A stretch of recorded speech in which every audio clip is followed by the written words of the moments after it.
ये कहा जाता है कि आप बार बार जब आदित्य ठाकरे और उद्धव ठाकरे को सवाल पूछा जाता है, वो आपको अभी भी रिकॉग्नाइज नहीं करते हैं कि आप असली मुख्यमंत्री हैं। उनका कहना है ये सही मुख्यमंत्री नहीं है, इन्होंने जिस तरह से मुख्यमंत्री बन गए, अभी भी आपको प्रूव करना है कि नहीं कि असली शिवसेना कौन। वो कौन है रिकॉग्नाइज करने वाले?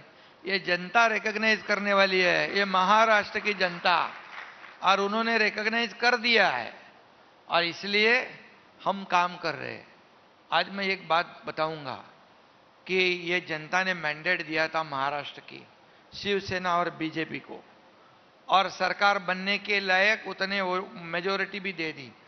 लोगों की इच्छा थी, अपेक्षा थी कि गठबंधन की सरकार बनेगी शिवसेना बीजेपी की, जो कई सालों से यहां है, लेकिन खुद के स्वार्थ के लिए, कुर्सी की लालच में ये सब बाला साहब ठाकरे जी के विचार को छोड़ दिया, विचार को त्याग दिया और कौन से सरकार बनाई जो लोगों को पसंद नहीं थी।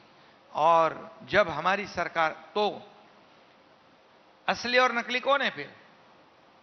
क्योंकि जो मैंडेट लोगों का था शिवसेना बीजेपी की सरकार बने, लेकिन खुद के स्वार्थ के लिए सरकार उन्होंने आघाड़ी के साथ बनाई और उसका भुगतान उनको करना पड़ा। हमारी जब सरकार आई और लोकसभा का चुनाव में उनको पता चला है कि हमने गलती की है, लेकिन अभी नहीं, आप कैसे कह सकते हैं? क्योंकि सर 48 सीट्स है महाराष्ट्र में, उसमें से 30 सीट्स महाविकास आघाड़ी को मिले, आपको मिले 17 और एक इंडिपेंडेंट जो अब कांग्रेस के साथ जुड़ गया है, यानी 31-17। जनता ने लोकसभा में महाविकास आघाड़ी को वोट दिया है, आपको नहीं। अरे महायुति को वोट नहीं दिया है। अभी वही तो मैं बता रहा हूं, लोकसभा चुनाव और विधानसभा चुनाव अलग अलग उसका स्ट्रेटेजी होता है, उसका मेथड अलग होता है, मैट्रिक्स अलग होता है। उसमें लोकसभा चुनाव में जिन लोगों को डरा के संविधान बदलेगा, आरक्षण चला जाएगा, ये होगा, फलाना होगा, डिकरा होगा, ये सब करा के वोट तो ले लिए, लेकिन जब जिन्होंने वोट दिया है वो जब मदद के लिए आ गए तब इन्होंने हाथ ऊपर कर दिए। ये तो आपको मालूम है। अब उनको भी पता चला है कि हम फंस चुके हैं, हम गलत लोगों को वोट दिए, और विधानसभा में ये इसमें करेक्शन होगा। और आपको मैं बताऊंगा, विधानसभा में अभी तो घोड़ा मैदान तो सामने है, डेवलपमेंट को लोग काम वोट देंगे, विकास को वोट देंगे, कल्याणकारी योजनाओं को वोट देंगे। मैं बताऊं कि महाराष्ट्र आज इंडस्ट्री में नंबर 1 है, उद्योग में नंबर 1 है, महाराष्ट्र इंफ्रास्ट्रक्चर में नंबर 1 है।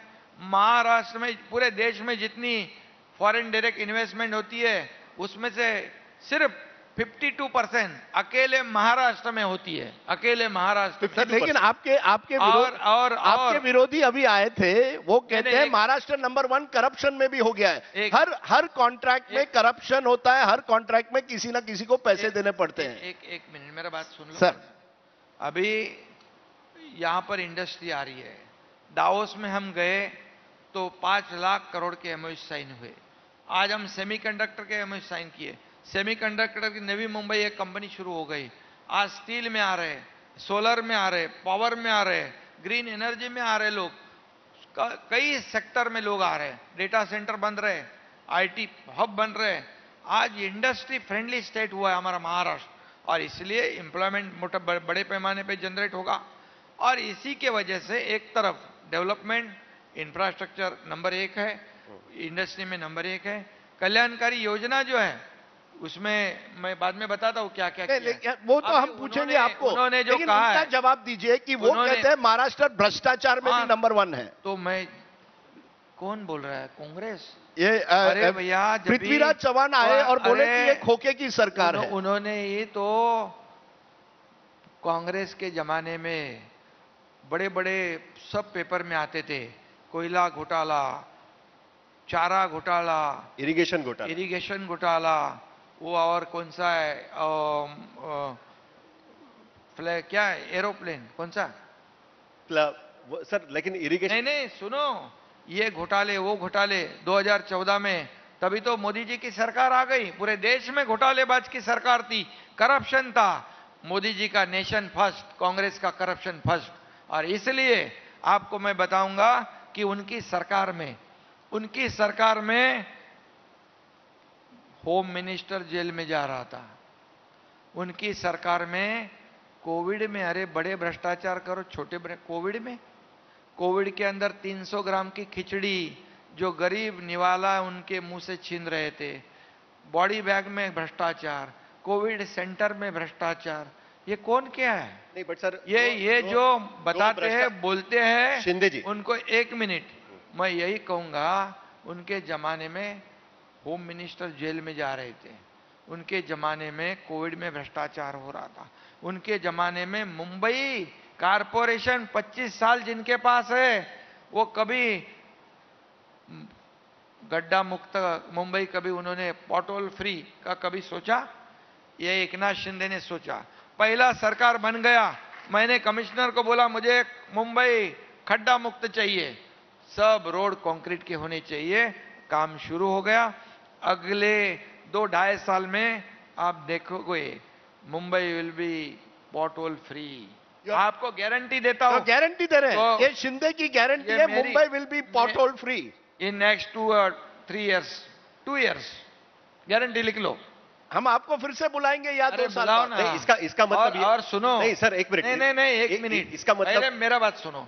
इसमें क्यों डांबर के रोड बना रहे थे, क्यों डांबर में रिपेयरिंग कर रहे थे? मैं चहल को पूछा, इतने सालों में तुम रिपेयरिंग में कितने पैसे खर्च करे? बोले 3,500 करोड़। अरे 3,500 करोड़ रिपेयरिंग में? ये मुंबई के पैसे है, ये मुंबई करके पैसे है, ये तुमको क्यों, मतलब काले का व्हाइट का काला करने के लिए हमने वो सब बंद कर दिया। पूरा चहल को बोला है जितने रोड है, पहले फेज में 450 किलोमीटर, दूसरे फेज में 500 किलोमीटर, 100% रोड कंक्रीट के बनेंगे, खड्डा आपको ढूंढने को भी नहीं मिलेगा। ठीक है, गाना बना रहे थे खड्डे पे लोग, पहले उनको भी अंदर डलवाया है लोग ने। लेकिन आपको मैं बताऊंगा, ये मुंबई का ब्यूटिफिकेशन हो रहा है, मुंबई के रास्ते हम बना रहे हैं, मुंबई का पोल्यूशन हम कर रहे हैं, कम कर रहे हैं, मुंबई का डीप क्लीन ड्राइव हम कर रहे हैं। अरे खुद मुख्यमंत्री जाता है नाले सफाई देखने के लिए, पानी भरा क्या इस साल? नहीं भरा। आज डीप क्लीन ड्राइव की वजह से पोल्यूशन कम हुआ है। मुझे कोई शर्म नहीं आती है जाने के लिए। और कभी आपने देखा है मुंबई को, रास्ते को पानी से धोते समय? ये रिसाइकल वाटर से हम धो रहे, कभी देखा था क्या? मुख्यमंत्री जी, कभी देखा क्या? आप बोलते हैं या मुंबई मुख्यमंत्री का, उन्होंने वो कहते हैं मुख्यमंत्री का यही काम है क्या? क्या मुख्यमंत्री का घर में बैठने का काम है क्या? मुख्यमंत्री का खाली फेसबुक लाइव करने का काम है क्या? अरे मुख्यमंत्री ने जाना चाहिए फील्ड पे, लोगों से मिलना चाहिए, लोगों को सुख दुख को जानना चाहिए, ये मुख्यमंत्री का काम होता है। हमारे बाबा साहब ठाकरे जी बोलते थे, कोई भी आएगा तो उसको मंत्रालय में आने की जरूरत नहीं पड़नी चाहिए, मंत्री जाके नीचे उसको मिलना चाहिए। वही तो हम कर रहे हैं। शासन आपल्या दारी, ये बहुत बड़ी योजना हमने कर दी, 5 करोड़ लोगों को फायदा मिला। 5 करोड़ योजना तो है थी, लेकिन योजना लेने वाले भटकते थे, आते चक्कर लगाते थे। हमने बोला नो, कलेक्टर को बोला लिस्ट बनाओ बेनिफिशियरीज लोगों की, हम आएंगे उनको बांटेंगे।